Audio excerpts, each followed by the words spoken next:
and welcome to the Foreign Correspondents Club of Thailand. I'm Marwan Makanmaka, President of the FCCT and correspondent for the Interpress Service News Agency. A couple of brief announcements. As we've done in previous years, the format of this evening will be I will introduce the Prime Minister, and then he delivers his keynote speech, and then we have an hour of Q&A. We have distributed sheets of paper at your tables. So to facilitate a narrative, please write your name of your organization, and sort of the theme of your question. You don't have to actually spell it out.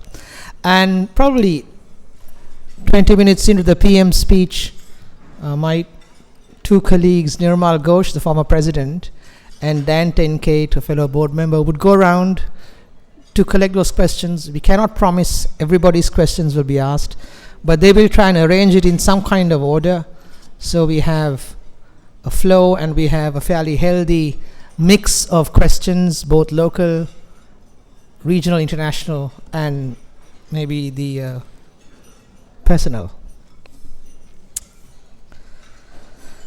When Kun Abhisit Vejjajiva emerged from the political mess of December 2008 as Thailand's new Prime Minister, he joined a very exclusive club. I refer to 55 international leaders produced by his alma mater, Oxford University. They include people like former British Prime Minister William Gladstone, Harold Wilson, and Tony Blair. And beyond the shores of Britain, of course, there is the US President Bill Clinton, King Abdullah II of Jordan, India's Prime Minister Manmohan Singh, and Pakistan's Benazir Bhutto. At the time, a year ago, journalists who were covering Thailand had the question, how long will this administration last? After all, the previous year we had two prime ministers and there was political tension in the air. And some analysts gave the Abhisit administration 4 to 5 months. Others were a few more charitable, 8 to 9. Nobody said a year. But one fact a year later convinces us that it is quite perilous, dangerous I might say, to predict or forecast Thai politics, because the Prime Minister may have elections in 2011 as expected. Frustration. The tradition of the Thai Prime Minister addressing the club is a mainstay of our organization. It goes back to the 1980s when General Prem, currently Privy Council head, was the incumbent. And we've had succession of prime ministers speak to us. Of course, there were breaks. General Suchinda Krapayun did not come because he lasted for a month or so. Thaksin Shinawatra made 3 appearances before a testy relationship between the foreign press and the Prime Minister Thaksin saw the end of it. Samak Sundaravej did not come because he feared he would be questioned about his role in the 1976 bloodbath. Of course, Somchai Wongsawat had more important things like getting to Government House than speaking at the FCCT. So Prime Minister Abhisit's presence here for the second time is, as we said in our blurb, a return to tradition. It is also a high point of our agenda because the Foreign Correspondents Club, the oldest and the largest I might say in Southeast Asia, tries to strive to be a space where every leader from Thailand's political landscape should feel free and comfortable to speak and air their views, and of course accept our courtesy of a grilling at the end of it. It's not a love fest. It is in that spirit that I'd like to invite His Excellency Abhisit Vejjajiva to deliver tonight's keynote speech. Mr. Prime Minister.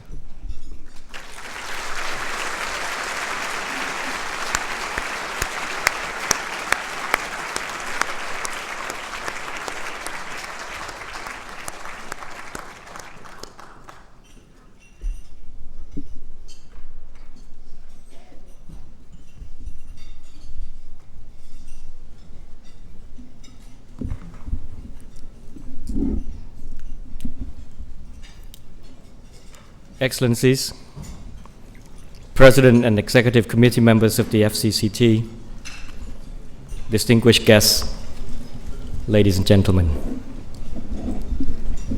It's a great pleasure for me to be back here again at this forum, which is, I suppose, you'd want to make it as an annual forum. I wondered about that. I actually asked Kun Panithan, who's still acting spokesman, why I should be here today. And he said, it's like State of the Union address. But a more convincing persuasion was from a colleague who said it's a good dress rehearsal for the no confidence motion coming up in March. No, I think it is important for Thai leaders, since we pride ourselves on being in a country which is open, well integrated into the international community, export, tourism, foreign investment, essential part of our economy, that a leader has to be accountable to journalists who come from all over the world to work here. And I don't know whether the questions will be tougher this year. I expect they should be. But that is part of the job. And that is part of what I'm trying to create in Thailand, the spirit and the feeling that a truly democratic leader has always to be accountable, has to be able to communicate, not just to the people of Thailand, but also to the rest of the world. And I shall try to keep my remarks brief, because I think most of you not only enjoy the question and answer session more, but also they are probably more productive in terms of addressing your interests. But I will try my best in a short space of time to take you through what has been happening over the last year from the perspective of the government. As your president already mentioned, last year you were wondering whether I would actually be here this year. And I'm sure actually if he's not as polite as he is, he would say this year a lot of you are still wondering whether I'll be here next year. But me being here for the second time, for me, is not significant in terms of my own interests, but it's significant that I think Thailand has put an end to the instability in politics that we had experienced 2 to 3 years previous to that. Not last year, but the year before, technically, we had 4 prime ministers. And it's not good for the country. And people were actually wondering at the time when I assumed office whether it was possible to govern the country at all. And when I was here last year, a lot of you would surely have felt that the challenges before the government and before the country were enormous. The political divisions were bad enough, but the economy, particularly the global economic environment that we had to face, was already enough on the plates for anybody, anywhere in the world. So it's against that backdrop that I'd like to tell you how far we've come and how much progress we've made. At the beginning of last year, people were projecting a very long recession, even a depression in Thailand and also in the world. A lot of people were thinking that the numbers could go as bad as -9% for the whole year. And with about 700,000, 800,000 people already unemployed, people were assuming that unemployment would certainly go above 1 million. And many felt that it could go as high as 2 million people in Thailand. But we have a completely different outlook today. Of course, not all of it we can claim credit for, but I can certainly tell you that managing the economy last year, of course, was not easy, but also it was something that we did not just with the immediate problems in mind, but actually challenging the way people think about how we should manage the economy, and also beginning to try to restructure the economy and also development strategy for the country also. Despite what they call a slim majority, what people think about the political divisions and the political gridlock, within 2-3 months, we actually implemented the first stimulus package. Unconventional in many ways, because it didn't focus on mega projects, construction, but it was actually geared towards putting money in people's pockets to sustain the domestic economy, when we recognized full well that there was no way that export and tourism income could pick up in a short space of time.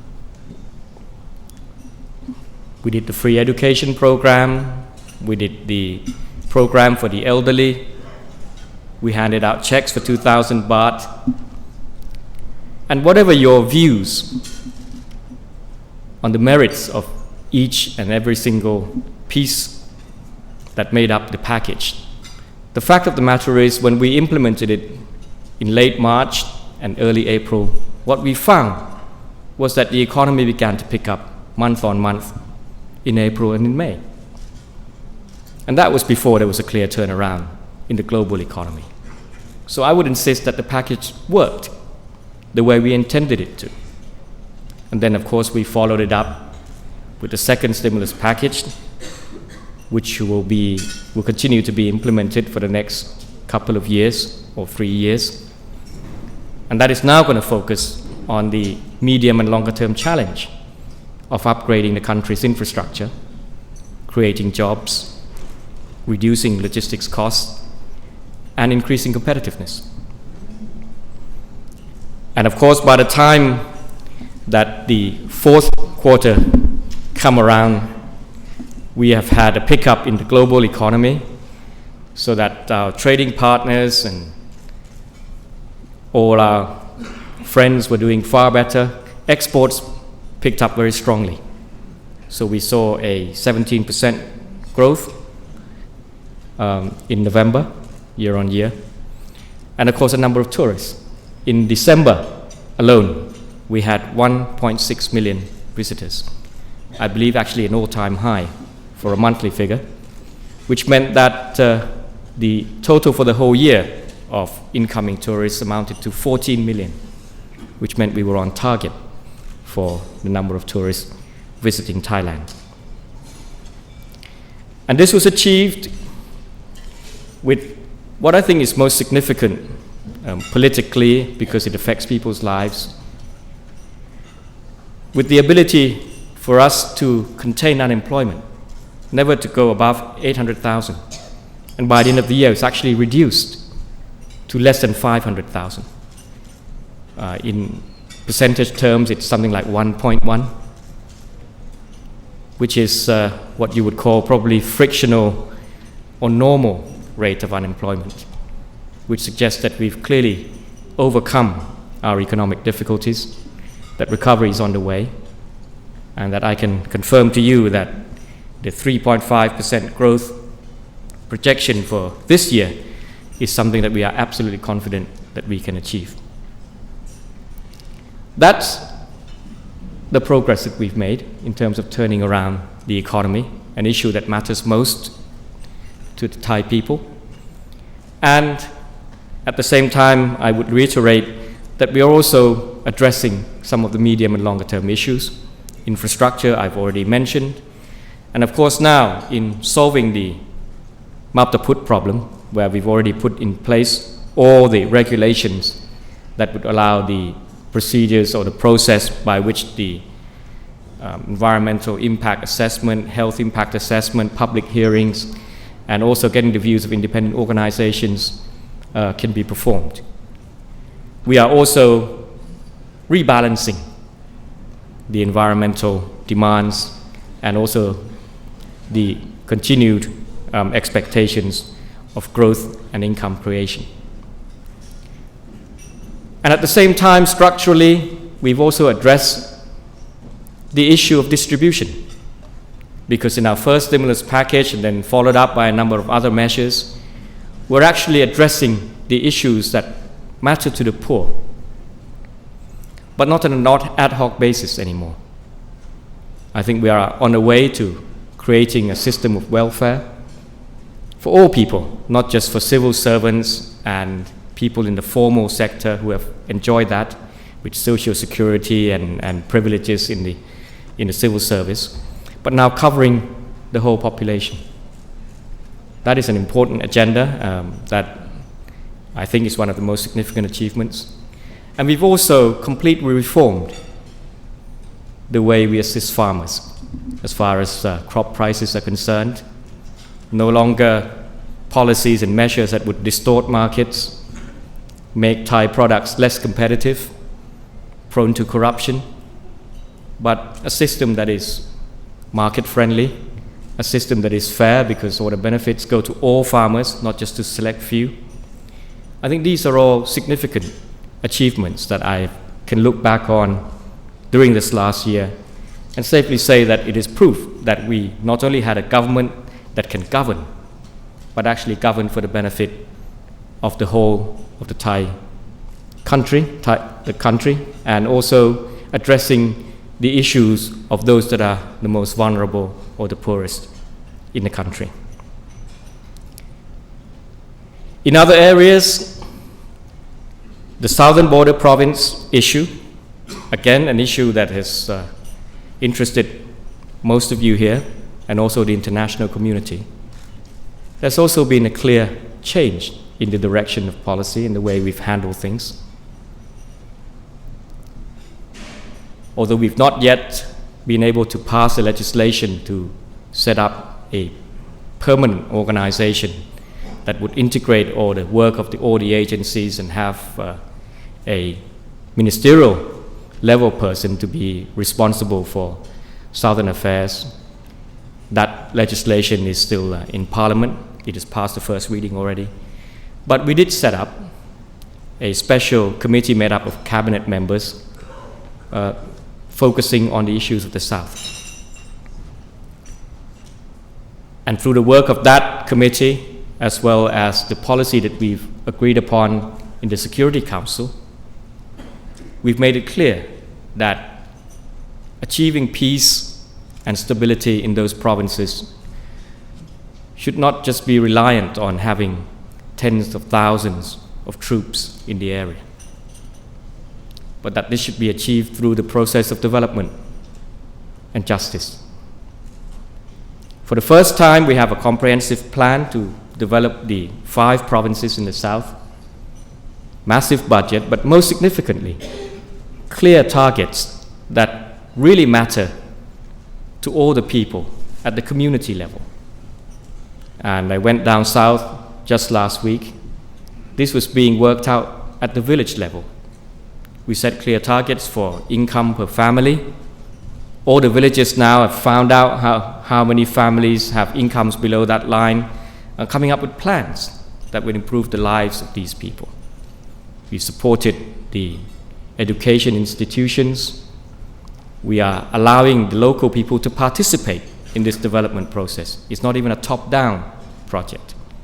So they are welcome and they've been invited and they've been active, even in villages that used to be labeled as red areas in this process.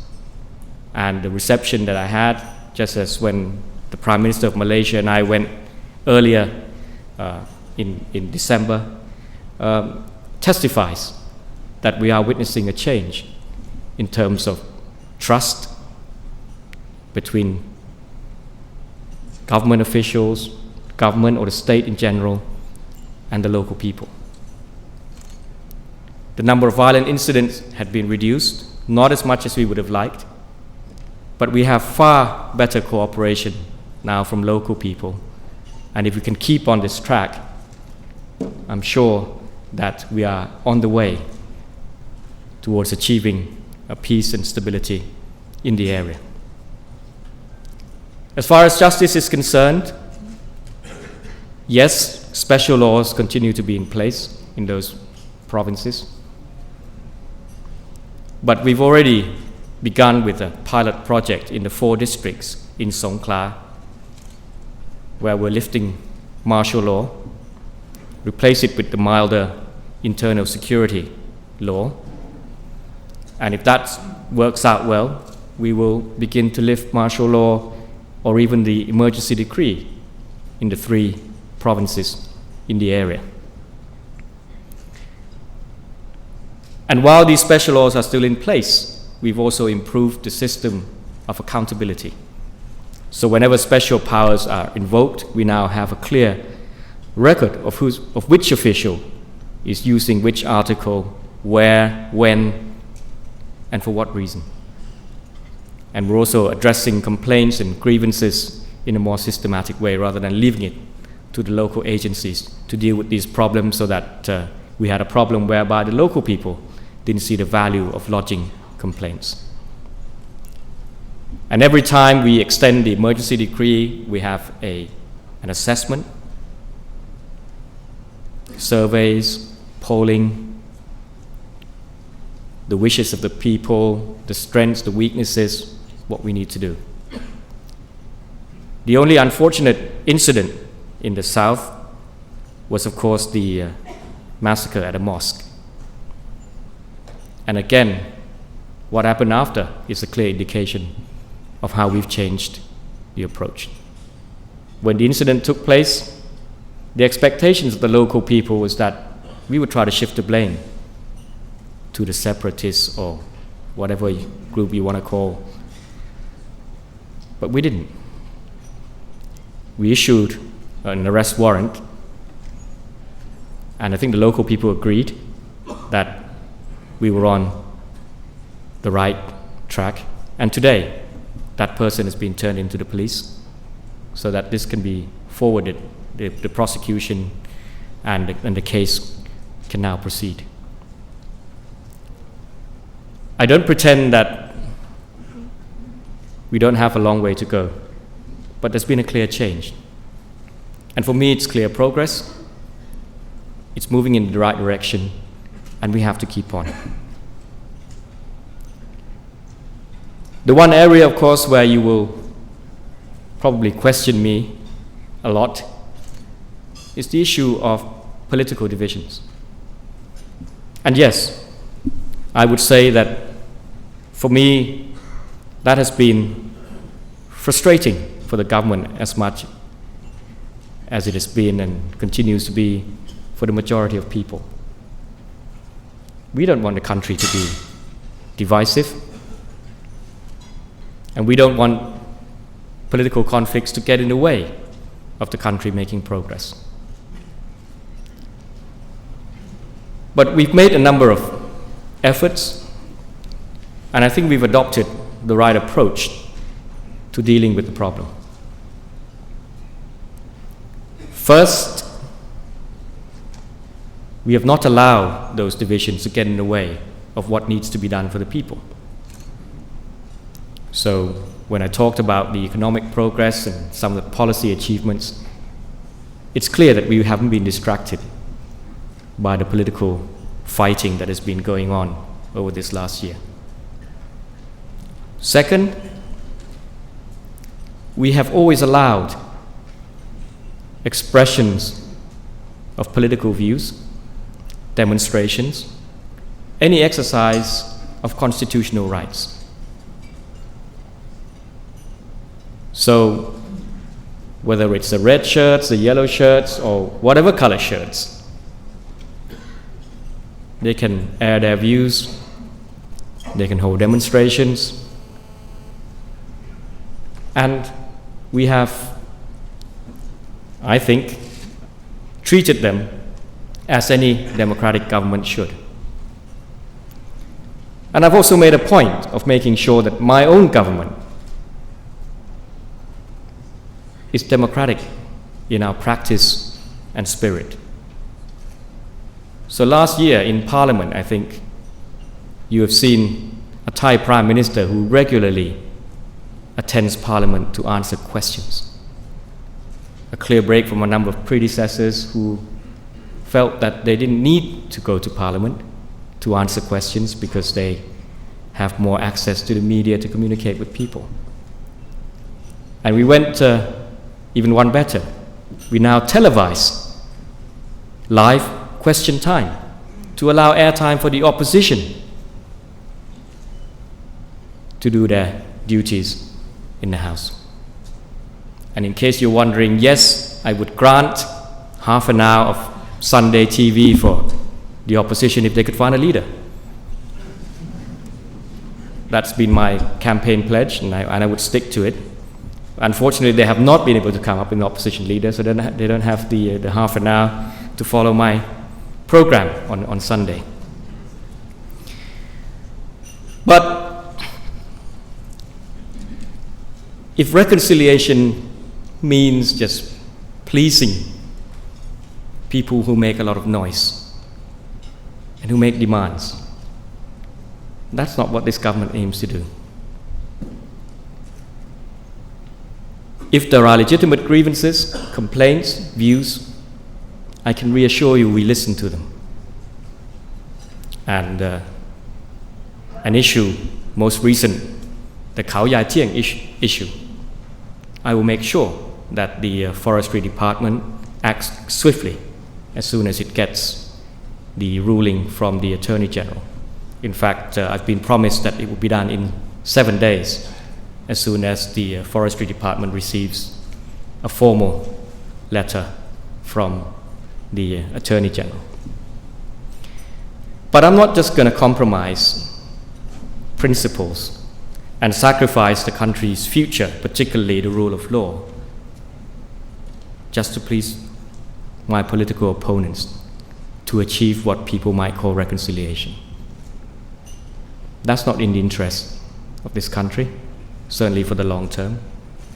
It's not in the interest of the Thai people. It's not even in the interest of the people who demand it, because all that would follow if I took that approach would be never-ending chaos and conflicts. Believe me, I have tried to achieve what I see as legitimate reconciliation. I allow demonstrations, but when they step over the line as far as the law is concerned, as they did in April, I used the emergency decree, I restored order very swiftly. But believe me, we took a lot of care to make sure that there were no loss of lives following the work of the army and the police and all those who worked to restore order. The only deaths that happened in April were actually 2 local people in the community in Nang Leung, because they were shot by the people who took part in demonstrations. And after I restored order, you would recall, I didn't think it was a political victory for us. Instead, I reached out and asked the opposition party to form an all-party committee in Parliament to identify constitutional issues that they want amended. And that committee got to work, spent about 2-3 months, identified 6 issues, some fairly controversial. So I invited the opposition whip, the senators, to Government House, and we agreed that whatever each political party's view on the amendments, and I can tell the Democrats disagree with a number of those points, we'd go through with it, just with one condition, that we put it to a referendum first, so that if the people approve it, we'll do it. And everybody agreed. And then it was called off by the opposition following the intervention of a former Prime Minister. So it's not the lack of effort or sincerity on our part to try to meet the demands, but it's clear that there are some people who are interested in something else. Not democracy, not upholding the rule of law, but personal interest and power play. I believe that if we can stick to the approach that we have taken, more and more Thai people and Thai society will be stronger and will resist any shortcuts, politically convenient way to try to achieve what people might call reconciliation, but rather go through with upholding the rule of law and laying the foundations for a stronger democratic society. And even today, I still make that offer of early elections with 3 conditions. The first, I think, will be satisfied in a few months' time, which is that the economic recovery is on firm grounds. The second is that we have to make sure that all the parties are satisfied with the rules for the elections. It's no good calling early elections to achieve reconciliation and then find that some parties get involved in election fraud, get dissolved, and more demonstrations follow. And the third condition is that all sides have to prove that they are truly interested in free and fair competition in elections, which means no violence, no obstruction, so that all parties can campaign freely in the spirit of true democracy. I don't know how things will play out politically this year. All I can tell you is that I will stick to this approach. And I will do all I can to manage the situation so that the government can continue to work for the people. There is peace, stability, order, and my opponents still have channels of airing their expressions and their views, as in any democratic society. Finally, just looking back on this last year, of course, we were also chair of ASEAN. In fact, we'd been chair for a year and a half. With the exception, of course, of the events in Pattaya in April, I think we delivered on our commitments in terms of implementing the new charter, in terms of setting up the foundations and pillars for realizing the vision of a single community, economics, political security, and also socio-cultural communities in ASEAN. We set up the ASEAN Human Rights Body. We are on track with the integration program, and we've also made sure that ASEAN is truly a grouping that practices open regionalism by making sure that all the free trade agreements with all our dialogue partners are now in place and are being implemented. Japan, Korea, China, New Zealand, Australia, and India. And also, as chair of ASEAN, I also represented the grouping and also other developing and emerging economies at the G20, both in London and Pittsburgh, which were, I think, important meetings that help engineer a more coordinated policy that are being implemented as far as making sure that the economic recovery at the global scale is on the way. So that's a quick look at this last year, economically, politically, issues like the southern border provinces, and also our role on the international stage. I can't say that I'm satisfied with everything that we've done, and I know certainly that we have a lot more to do. And for the second year, apart from making sure that recovery continues, that the politics does not get in the way of us working for the people, we will also be implementing more structural changes. the finance minister, after picking up his award in London, will now have to do unpopular things like assets taxes. And issues from land distribution to debt of all form, informal agricultural debt, these will all be addressed. And of course, the continued implementation of the Thai Kem Kang program will also mean that our infrastructure will continue to be upgraded, whether it's water, resource management, roads, rail, 3G, communication system, and so on. So that's really much it for the last year. And I know that the road ahead continues to be tough. But the one thing that I can reassure you, that when I stood here last year and I demonstrated my determination, my commitment, my promise to move the country forward, that determination, that commitment, and all those promises continue to be in place. And I'm as determined as ever to achieve what I intended to achieve when I joined politics, which is to change the country for the better, work for the Thai people, and lay down strong foundations, economically, socially, and politically for Thai people. Thank you.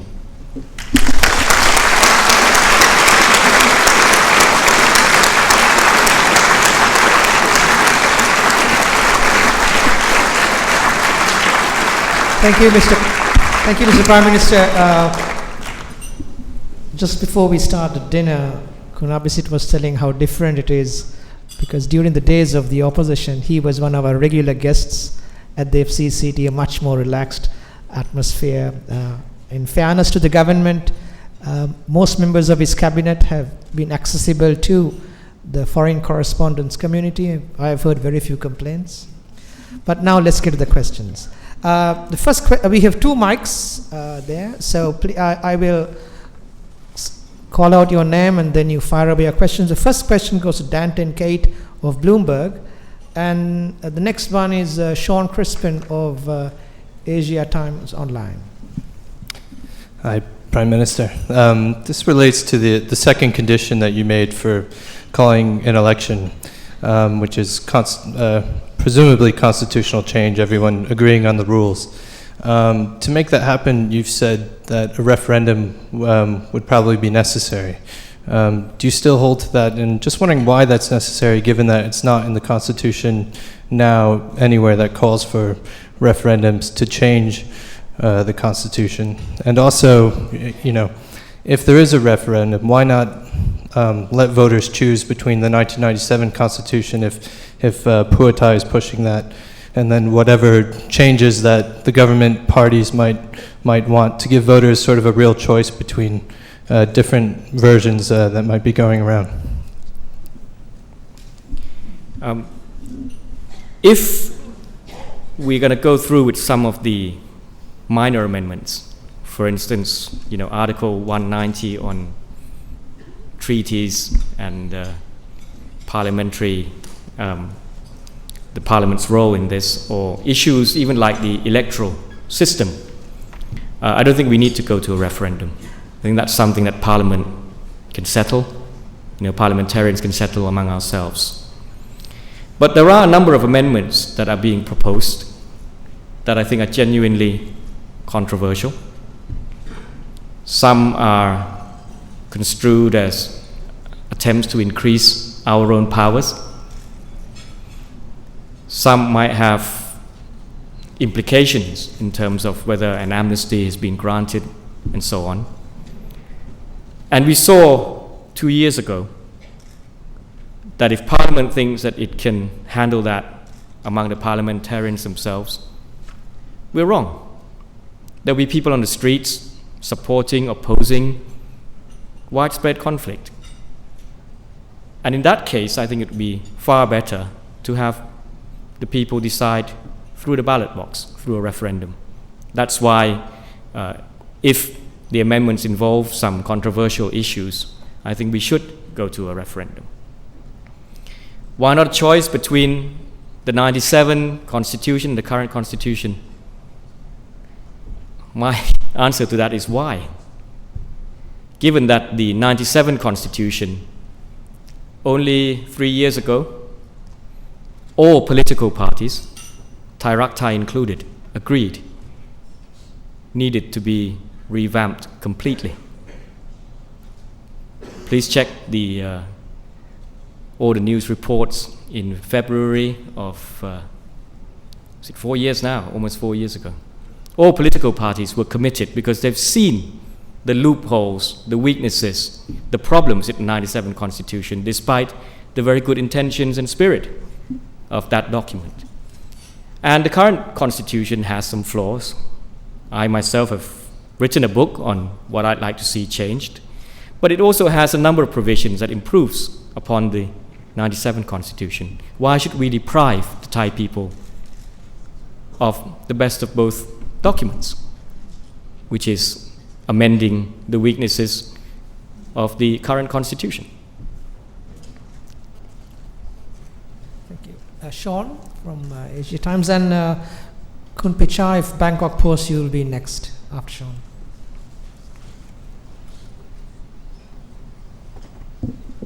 Mr. Prime Minister, your list of accomplishments is most impressive, but there was one issue in particular that is very important to many members of the foreign press here that you failed to allude to, and that is the growing use of lèse majesté laws to curtail freedom of expression in the country. You acknowledged last year at your address that there were problems, I believe was the word, in the implementation of the law, problems that you at the time mentioned you intended to address. 1 year later, it's not clear that there has been any amendments as to how the arbitrary law is being implemented. And I was curious, and many of our members here are as well, if it is still your plan to amend the law, and if not, could you explain to us the precise forces at play that are blocking you from making such amendments? I had to save some issues for the Q&A. And actually, that's the suggestion of Kun Panitan. So he has a suggested Q&A, and the first issue is a lèse majesté law. Yeah. We did that in cahoots, actually. It's not true that there hasn't been progress and change. And let me get this straight. I didn't say last year that we had to amend the law. What I did say was that the law was perhaps too liberally interpreted and often abused. And I checked the record, I think last year, that all the incidents that took place last year, if I'm not mistaken, looking at the numbers, none of the cases have been forwarded to court yet. And I know that the police and the Attorney General often struggle. I know Jonathan, who's not here anymore, but had one of his cases cleared already. But I've set up, finally, a special panel, a special advisory board on lèse majesté cases. And we had the meeting of that panel earlier this week. It took some time because it is a sensitive issue. There are people who feel that not only did the law had no problems, but that the implementation was far too lax.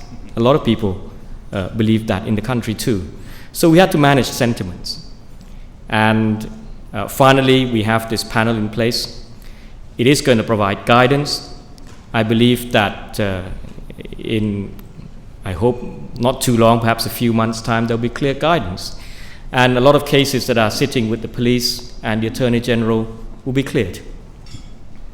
And hopefully this advisory board will also begin to actually lay down some norms so that it creates clarity for the law, which I would just briefly reiterate is there to protect an institution that has no other self-protective mechanism and should not be drawn into direct conflicts with the people.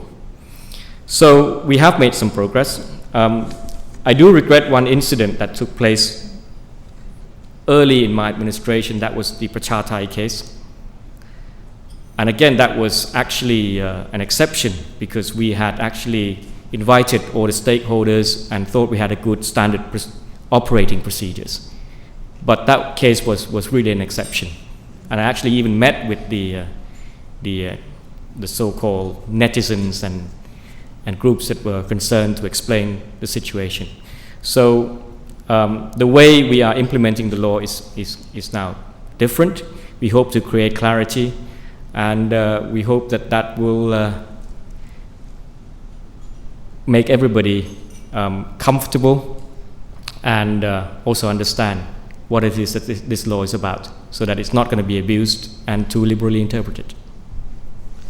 Kun Pechai, he's probably expecting you to look into the crystal ball on this question.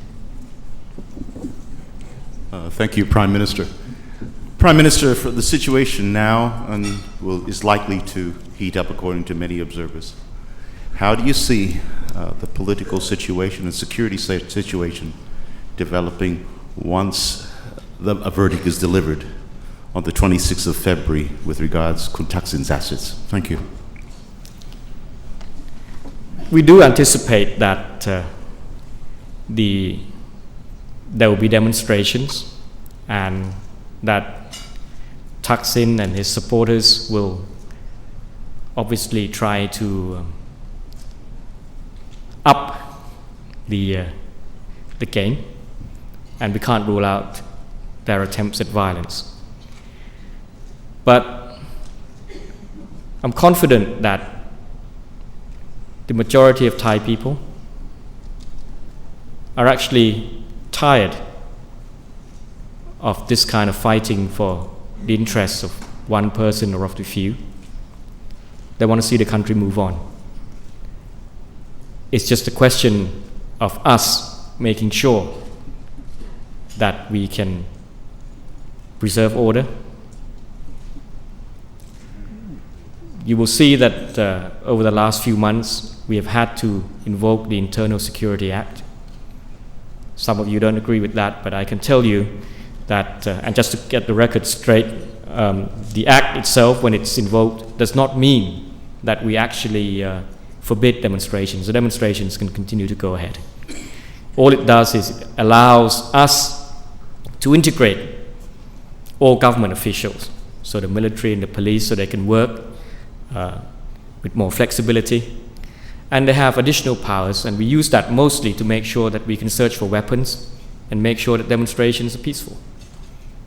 And also, just to set the record straight, it is not true that we only invoke that law every time the red shirts demonstrate. That's not the case. The last couple of times that they have held demonstrations, we did not use the law. We use the law whenever there is intelligence report of possible violence. And we think that for the country it's better to prevent events that happen like in April, and rather than letting them happen and then use the emergency decree. And for those of you who complain about using the Internal Security Act to deal with demonstrations, I can tell you that we've done that 4 or 5 times last year. I didn't see any injuries or deaths. And I can tell you that when I was in London for the G20, when I was in Pittsburgh for the G20, and when I was in Copenhagen for the climate change summit, some people were actually killed by officials, some injured. So there's no question about us using draconian or too strong measures to deal with demonstrations. Mr. Prime Minister, just as a follow-up to Kun Pechai's question, we've been hearing the words civil war in the local reportage. Do you think that language is misplaced given the political temperature? It's just used to whip up sentiments, support, rallied troops, if you like. I don't think it's happening. Okay. Thank you. 2 questions. It seems like General Prem is rather popular tonight. First question to Evgeny, a Russian colleague. And Nirmal Ghosh, next one. Evgeny or Eugene Belenky with Russian National Newswire Novosti. The question is, this morning the Nation newspaper published a report about Your Excellency's meeting with General Prem. And part of that report was information that Mr. Thaksin Shinawat is at the moment broke, and he has borrowed huge amounts of money from Russian oil companies to finance his political comeback. That is what, I'm quoting the Nation, I think whoever read it this morning, or was it? Yeah, I think it was today. Is that because you see, the article made a direct line between Your Excellency's meeting with General Prem and this information. That's why I'm asking, is that information really in the possession of Thai authorities? Is it coming from intelligence? Is it coming from the government? Or is it a newspaper speculation? If it is not, could you please name the Russian oil companies that fund Thaksin? Would the person who wrote that please stand up?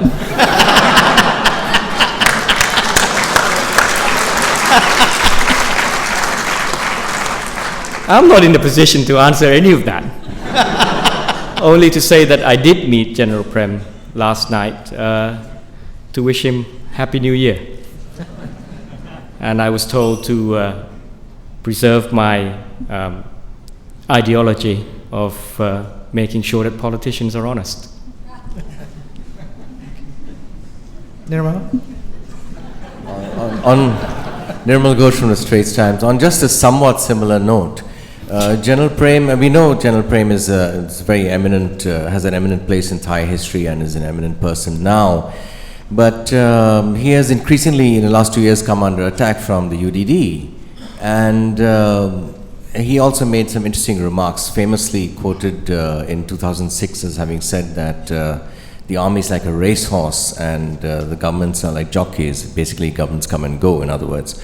And I'm just curious, could you clarify what kind of role, if any, General Prem has in terms of policy making, moral guidance, and so forth, and what kind of relationship the government of the day has with someone like General Prem? Thank you.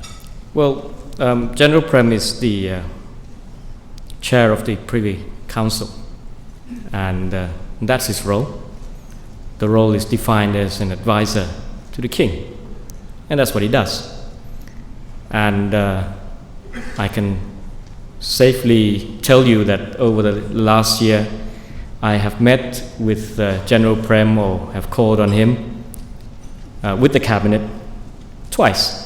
I think the first time was just after the New Year and we assumed office, and the other time was his birthday.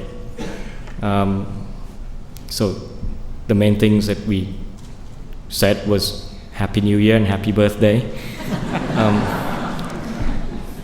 and that's that. Sounds very innocent.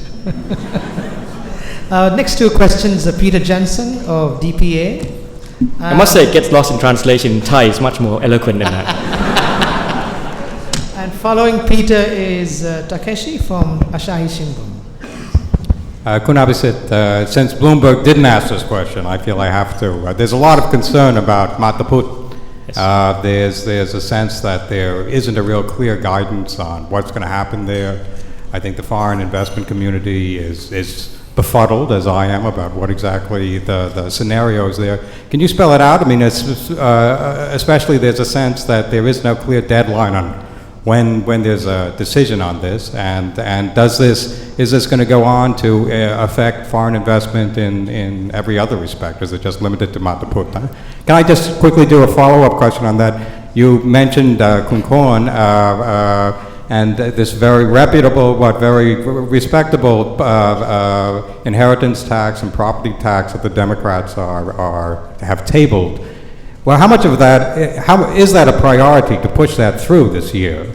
Because I can't see any political benefit you're going to get. The Isan voters are going to vote for you because you've pushed through inheritance tax, and the Bangkok voters certainly won't vote for you for pushing through inheritance and property tax. Shall I do the tax issue first? We haven't talked about the inheritance tax. We talked about the assets tax. And it is my intention to get it done this year. It's not a vote winner. And I don't think that responsible government should only do things that win votes. And if things come to the worst, I can always blame the finance minister. He can join the other party. No, seriously, there are going to be a number of things that we do that doesn't have to be popular. Last year, even during the depth of the crisis, we actually increased taxes on alcohol and on cigarettes. It wasn't supposed to be popular. It wasn't popular, but it was the right thing to do, we felt, and we'd do it. And that's what I think the business of government is about. Of course, it doesn't mean you have to do just the unpopular things, but you have to do what's right and what's good for the country. And if we're going to shy away from it because we fear we're going to lose votes, then that's not how democracy should work. Now, back to Maptaput. The basic problem is this. The Constitution says that any project that might have severe environmental or health impact on local communities must follow certain procedures. What happened with the projects in Maptaput was that the government felt that those projects did not have severe environmental or health impact on the local communities. And our judgment on that was not just our own judgment. It was based on the environmental impact assessment that had been made according to our environmental law. Now, unfortunately, our judgment and the administrative court's judgment were different. The court said that these projects might affect the local communities in terms of health and environmental impact severely. So it had issued a temporary order to freeze these projects. So what we did was that, first of all, we say to the private sector who were involved that if they were prepared to voluntarily join the process that you have to go through if these projects were projects that could severely have an impact on the community, then let's do it voluntarily. And to do that, we have to have regulations and then subsequently laws that would set out this process. We've now achieved that. We've got the announcement by the Environmental Ministry so that you can do the EIA and HIA according to the new standards. You can now have a public hearing and also an independent views being submitted according to the regulations issued by the Prime Minister's office. A number of projects have already begun going to go through this process, which can take maybe up to 6 or 8 months. Now, out of those projects, in fact, the ones that are most affected are the ones that had completed construction or were already in operation, about 8. 15 more are under construction, and we've identified about 19 that we feel have a good case to put to the administrative court to have them released from this temporary order. The rest actually were in the process of seeking approval. For new projects and new investment, all this means is they have to go through a more vigorous process in terms of assessing health and environmental impacts, but the rules are clear. So what clearly has upset sentiment has been the uncertainty that the current projects are facing, because they thought they had gone through all the legal requirements, but they have been ruled not to have done so, and we are correcting that. So it's something that I think we have now reached a point where there is clarity in what needs to be done. And I think also we're at the point where new investment has to accept higher standards of scrutiny before they get their permits. Thank you. Fujitami-san from Asahi Shimbun, and Michael Topfer, you will follow a colleague from the Asahi Shimbun. Prime Minister, my name is Takeshi Fujitani, Asahi Shimbun. My question is about South issue. In your speech, you mentioned about new strategy. You said that you put more emphasis on development and justice rather than military. But it seems that military is not really welcoming your idea. So amid the rumor of another coup d'etat, are you confident enough to pursue the new strategy? The second question is about the security. When you look at the latest incidents, some targets are workers for development. So I believe that the security is prerequisite for any development efforts. So I wonder if you have any plans or idea of having a dialogue with so-called insurgents or separatists, whatever they're called. I have to say that I find it odd that people should be doubting whether the military is following government policy. Last year, I think, it's the first time that we've dictated the policy and we've got good cooperation from the military. And that's a fact. And they've accepted the lifting of martial law. They've accepted that development has to lead. They've accepted now there has to be greater accountability when they use the emergency decree powers. I think it's the first time that there's been clear indication of that. And I see no connections whatsoever between that and the coup d'etat and so on.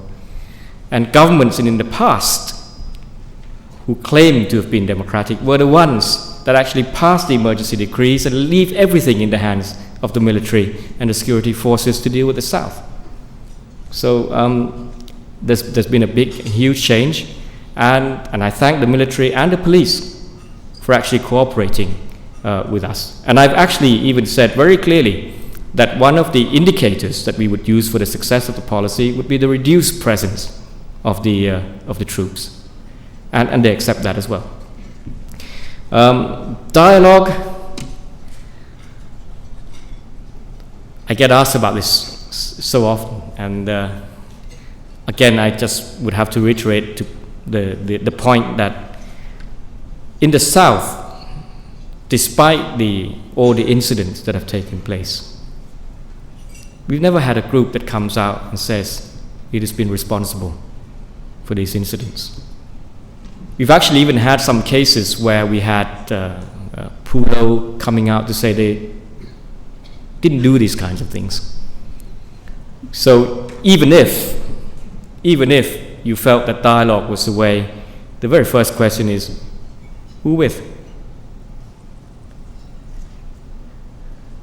Secondly, it has to be pointed out that we have a full local government system in the provinces.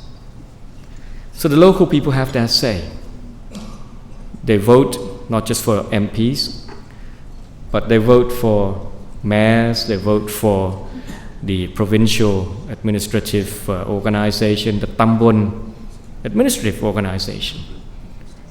And for me, the most important dialogue is with the local people. If we can respond to their needs, if we can reassure them that the Thai government is working for all of them, then that we treat them fairly, that they are given opportunities, that they can preserve their identity and their way of life, I think that's the most important dialogue that we should be engaged in. Michael? Michael Topfer with the Swedish Daily Expressen. Prime Minister, recently some very, very senior Thai army generals have very publicly voiced their support for Thaksin and even joined his party. And some of them seem to have very, very loyal subordinates. How does it feel to have such senior military brass so publicly joining Thaksin's side? And are you absolutely sure that you have full control over the whole army?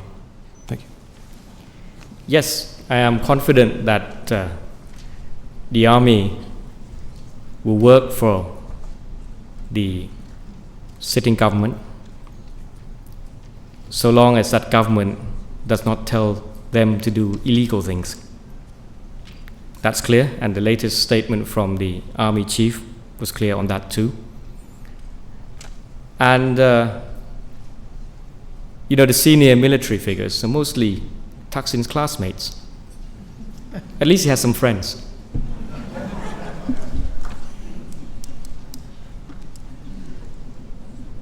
Ron Corbin from Australian Associated Press, and after that, Anasuya Sanyal.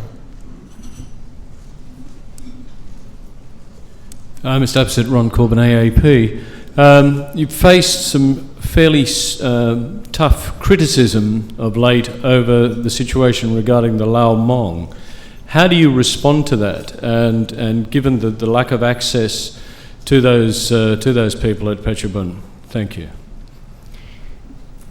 First of all, I would say that I worked on this issue all year. It wasn't something I decided in December without any work or background on the issue. We've worked with the Laos government, and it has to be said that even before this last group was sent back, there had been over 3,000 people who had gone back. And it's clear that those 3,000 who had returned before were safe, were not prosecuted, and that the situation in the country had changed. And I had to get assurance from the Laos government about, the safety and the issue of prosecution. And only when I was convinced that they were safe to return, that we decided. Now, I believe that for the people who went from Phetchabun, they are now in camps, and we've had even US congressmen visiting, confirmed that they were safe, that there were no attempts whatsoever prosecutions.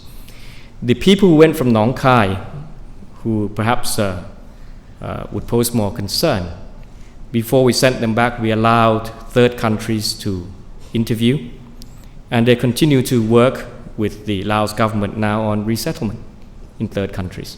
That's why we decided. It was no good keeping these people under what really were fairly terrible conditions, while at the same time building more distrust between all the countries concerned.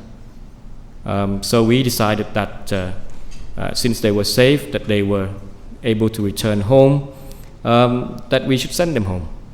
And that for countries that were interested in receiving these people for resettlement, they can work it out with the Laos government, which is something that we agreed with Laos and these third countries before we send them back. I mean, can you guarantee that the Laos will abide by that agreement to allow those people to move? I see no reason why they shouldn't. And we saw that the 3,000 who went before. We still have no reports of any problems. We still follow up with the work that Laos is working out with the third countries that want some of these people to be resettled. Some of the people that we felt might be better to come back here, about 4 of them, we're working on that. They've agreed with us. So there's no gap of understanding between us and Laos, and I think we should put an end to this chapter. Anasuya, Larry, Jake, and you're the after that. Mr. Prime Minister, in your remarks to us tonight, you said that there are no shortcuts that Thai society can take towards political reconciliation.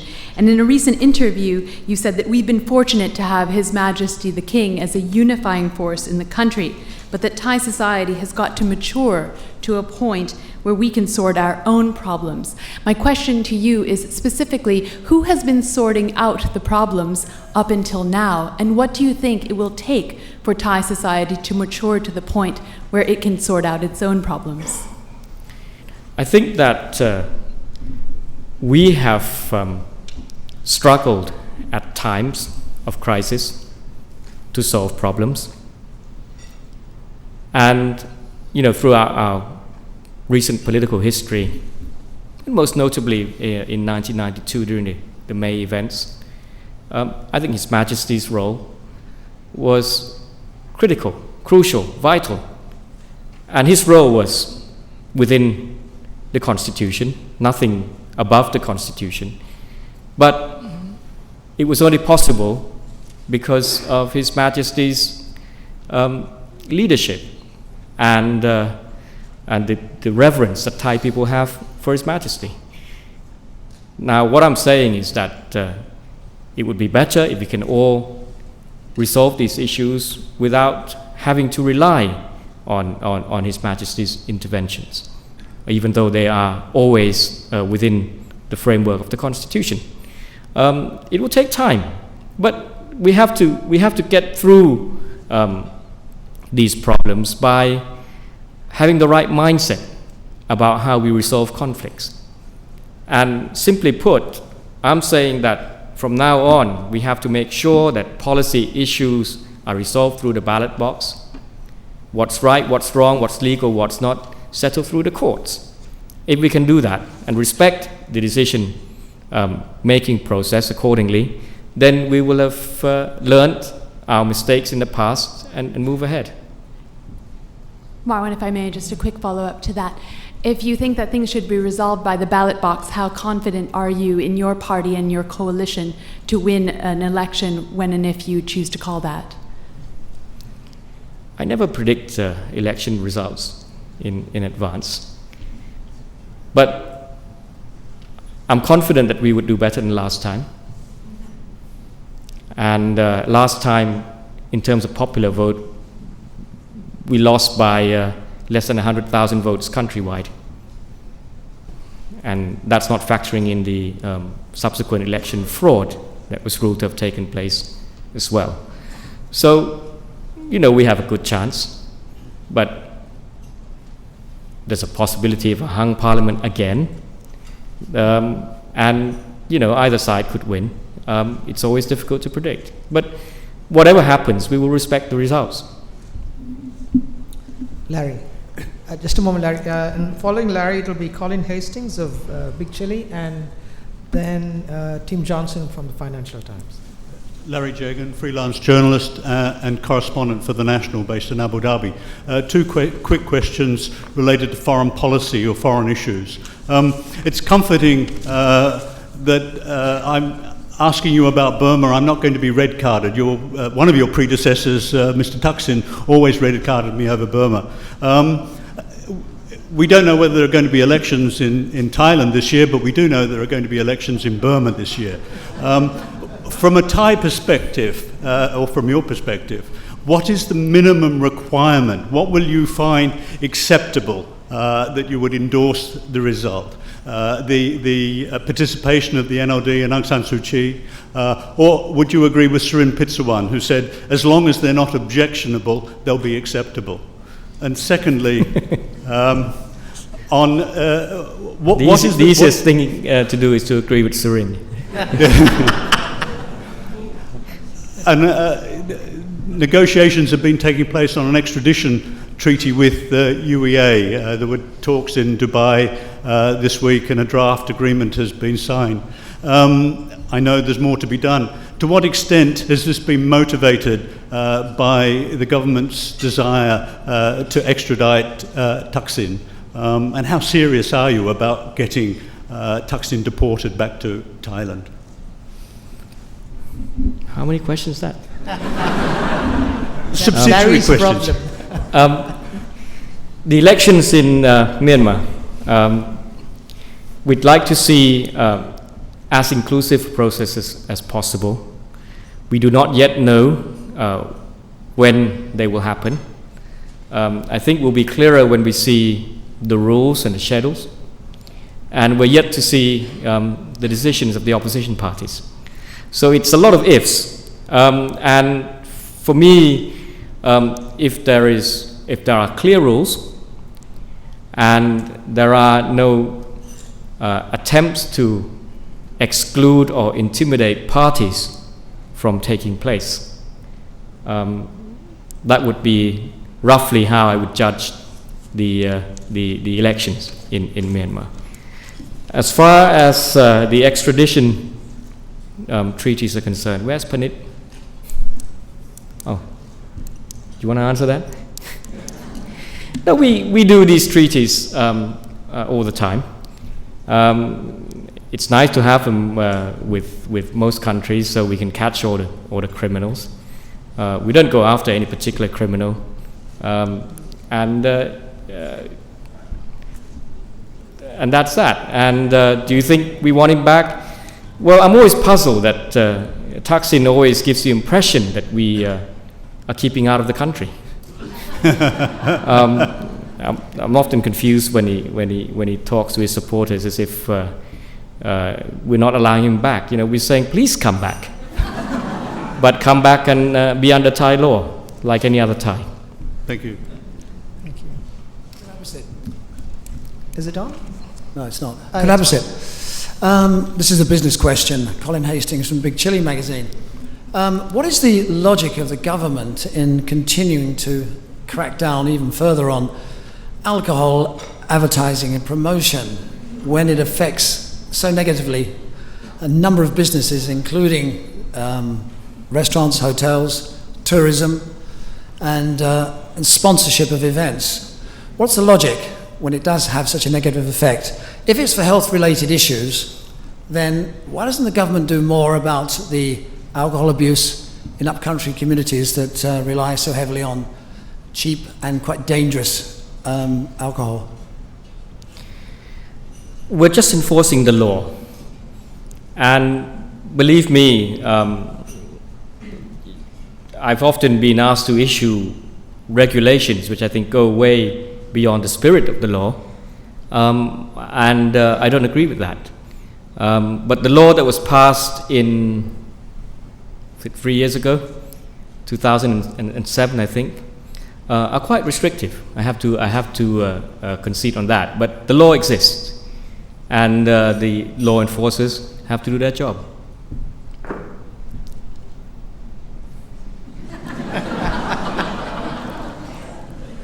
Do you have a follow-up, or is that you're so dumbfounded? Unconvincing. I mean, I don't know what when you say that people are cracking down, exactly what they're doing. Yeah.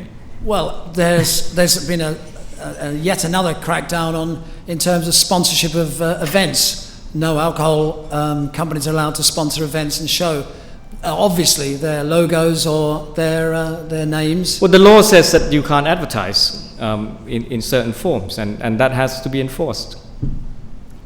It is a question that but I'm open to debate whether the law should be changed, but that's something that is perfectly legitimate as a process. If political parties, MPs, people want to initiate changes of the law, that's fine. But the law exists. I have to enforce the law. Thank you. I don't agree with all the laws that exist. Thank you. Tim, just before you, Ben Doherty, your question is next. You might want to rephrase the question in case you feel that the Hmong issue was raised before. Thanks, guys. Tim, your question. Sorry, Abhisit. It's a response to Dan Kentate's earlier question about the referendum on the Constitution. You said that these constitutional changes were essentially uncontroversial, only held up by the hubris of a former Prime Minister. If that's the case, why do you need a referendum on them when you don't need a referendum on a very important question, who should be the next Prime Minister, i.e. why not an election? The two issues. When I said that the amendments were uncontroversial, I meant the two that are now being discussed. But the 6 that had been proposed contain some that are very controversial, which is why I think a referendum on those matters are important to make sure that this issue of the Constitution amendment would not become divisive and again be a point that leads to conflict on the streets. Why not have a referendum on who should govern the country when the time is appropriate? I'll go to the electorate, just like any parliamentary leader would do. Early elections are possible. I've made that offer, but again, the three conditions that I've set are not for me. They're for the good of the country. What's the point of having an election when the economic uncertainties are going to be costly? What's the point of having an election when you say a referendum that would settle things if one of the parties are always going to complain about the rules, if they're found guilty, if they are dissolved?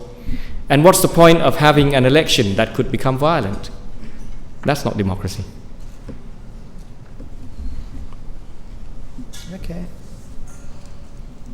Ben Doherty from the Sydney Morning Herald. Prime Minister, how confident can you be regarding the Hmong asylum seekers? How confident can you be in the assurances from the Lao government that they will be able to be resettled to third countries when international bodies, the UN, those third countries seeking to resettle those asylum seekers are saying that they can't get access to these people, and in fact they don't even know where they are and when they'll ever get access to them? How much confidence can you take in the guarantees from the Lao government? No, I think the countries that are considering resettlement for these people are in the process of talking to the Laos government.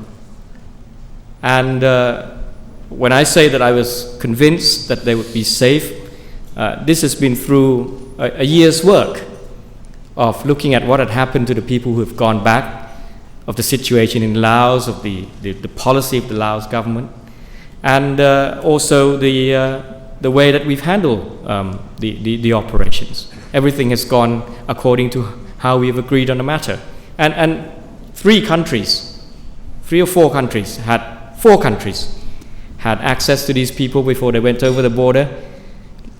The only thing that Laos wanted was that the rest of the process should take place in Laos rather than here. Okay, do you have a follow-up, or is it fine? Kun Chiranuch from Prachar Time. I should add, I think that there will be people who will be invited to observe soon as well in Laos. It's just prompted a follow-up. Can I ask given you mentioned people being allowed to observe, would you concede it was a poor look internationally, I suppose, to make the repatriation of those people, to do that in secret and to exclude international observers and to exclude the media from watching that happen? No, I think there have been members of the media, there have been members of the US Congress who had gone over and observed, and they were satisfied with the safety of these people. I'm talking about the repatriations themselves, people being removed from Nong Khai. Well, I'll tell you what, when I talked to the leaders in Laos, they said that if these countries were serious about working on resettlement, they should have accepted these people long ago, and a lot of them who weren't able to go because they weren't issued visas. Thank you. Okay, okay.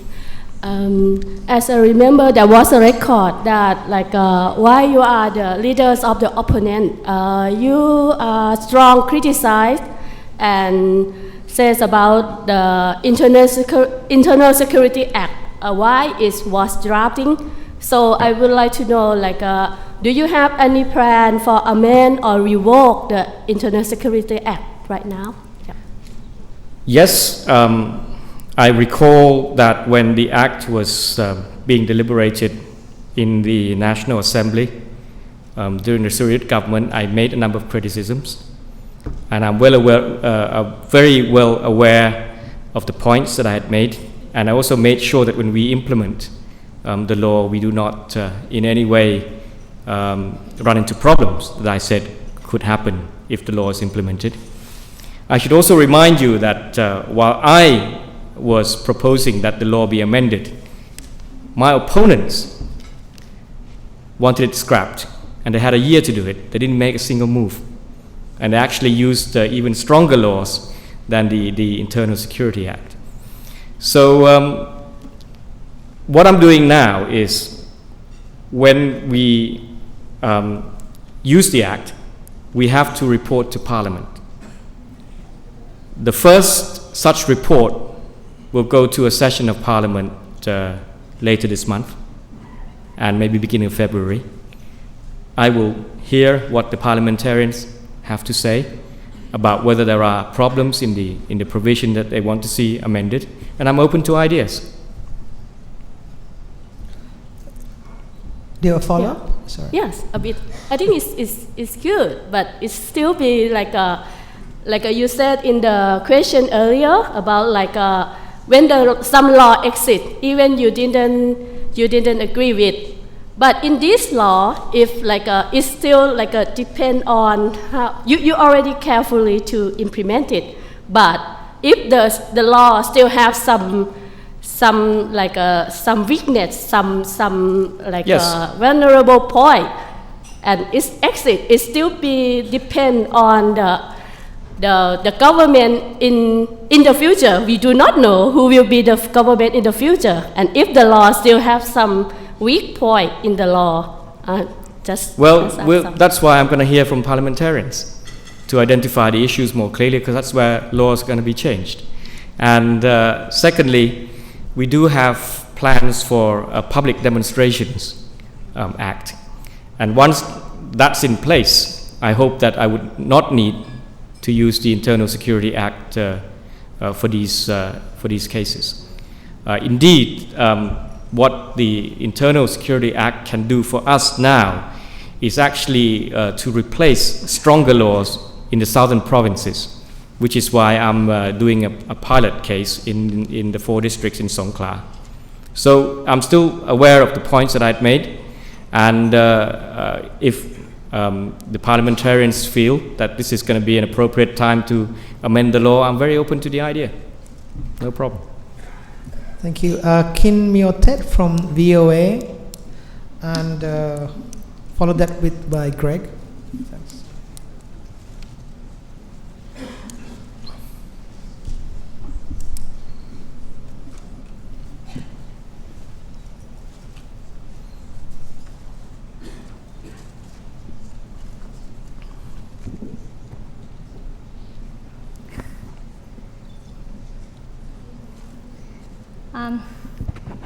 Good evening, Mr. Prime Minister. As you said that you want to see changes in Myanmar when you took office last year, is there any new strategy to approach Myanmar after international community efforts failed to pursue democratic reform in Burma lately? I think the international community is working on the situation in Myanmar, and I think that last year we have seen a clear change of direction in a number of countries who are now coming around to the idea that perhaps engagement would work better. I think the lack of progress in the past, you might say, well, in your question you seem to blame the engagement approach, but there's an equally forceful argument that could be made that the sanctions had also failed. To me, it's clear now that a number of countries are now considering using engagement as an approach. We support that, and we'll see what progress is going to be made. Thank you. I have another question. I think Rani, could we just stop with that? 2 questions. Now, because a couple of others have to ask questions, and the Prime Minister's time is almost up, that's why. Only one, sir, please. Make it short. Okay. Burma military has recently bought MiG-29s, and there are reports about nuclear ambition. And how worried you are at these developments in your neighboring country, sir? No, we're all going to work for a nuclear-free, nuclear weapons-free zone here in Southeast Asia. Thank you. Okay. Rachel, you have the last question. Rachel from the BBC. who succeeded our infamous colleague Jonathan Head, who is now reporting from Islamabad. Succeeded, but let's hope not in every sense. And just referring back to the alcohol question, I've had the privilege of being on Kun Abhisit's table, so just for the record, I can say that he's drunk approximately half a glass of red wine, 1 full cup of black coffee, and 2 sips of Coca-Cola. And I leave it to you to decide which of those may have been more detrimental to his health. It's white. Not red. Okay, so the coffee's out. Don't try to see everything as red, okay?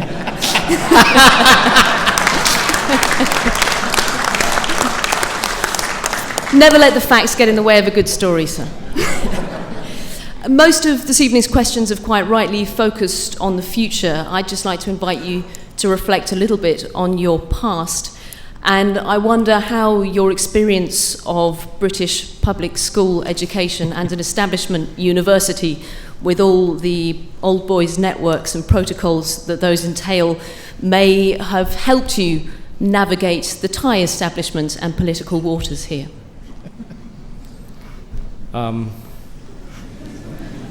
Patience and tolerance, something that you need at British public schools. That served me well over this last year. I wouldn't want my days to return to the days of public schools. So perhaps the public school years are probably tougher than this last year. Thank you. Please join me in thanking Prime Minister Abhisit Vejjajiva for what I thought was a very informative and enlightening evening. We appreciate his candor. I mean, this is the spirit in which he engaged with us during his years as an opposition MP, and we appreciate the fact that he has retained that same spirit a year into his office. Please join me in thanking Kun Abhisit, and we have a slight token of appreciation.